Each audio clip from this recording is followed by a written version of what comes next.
말단 점원에서 시작해 일본 최고 갑부가 된 마쓰시다 고노스케는 단순한 기업인이 아니라 뛰어난 발명가였고 일본인에게 최고의 스승이며 사상가였습니다. 일본의 어머니들은 아이들에게 고노스케를 배우라고 가르쳤으며 기업인들은 그의 경영 이념을 마쓰시타이즘이라 불렀습니다. 마쓰시타는 새로 뽑은 사원은 일정 기간 의무적으로 기숙사에서 생활하도록 했습니다.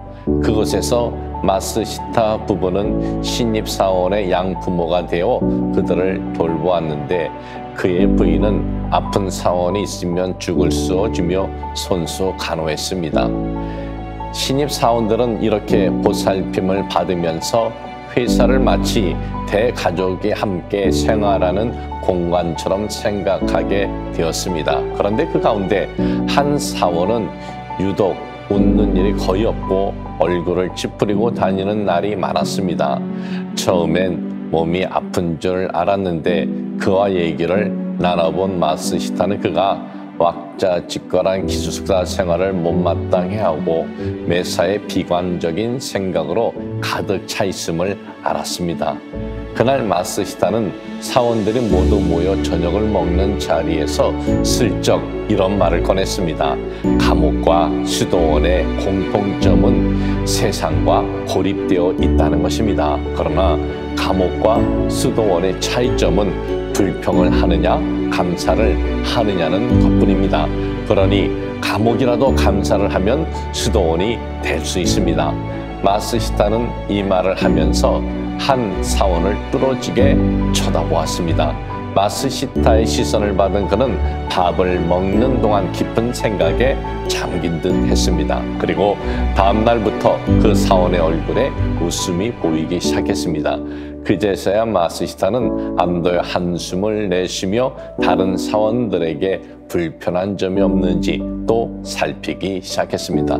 고노스케의 성공 비결은 그의 말처럼 어떤 상황에서도 불평하지 않고 감사하는 마음에서 비롯되었습니다. 그런데 사실 감사와 불평의 조건이 상황의 여부와는 별개인 경우가 많습니다.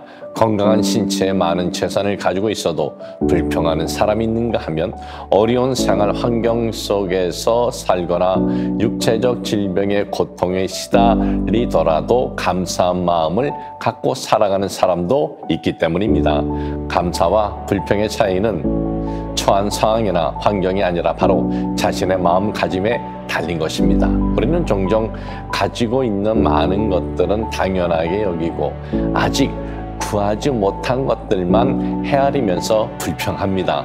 불평은 또 다른 불평을 낳을 뿐입니다. 그런데 그 불평은 우리에게 아무런 유익을 주지 못합니다. 습관적인 불평은 습관적인 짜증과 분노를 일으키고 결국 삶의 회의 감을 가져다 줄 뿐입니다.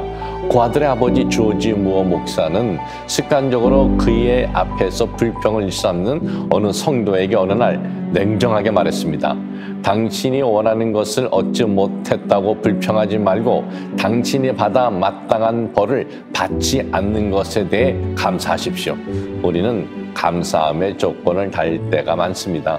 무엇을 얻어야 무엇이 이루어져야 감사하는 마음이 생깁니다. 세상은 감사함에 점점 인색해지고 있습니다. 그런데 생각해보면 우리의 삶 속에서 어느 한 가지도 어느 한 순간도 감사하지 않은 것이 없습니다. 사랑하는 여러분, 감사하는 마음은 어려운 것이 아닙니다. 감사는 불평보다 쉽습니다.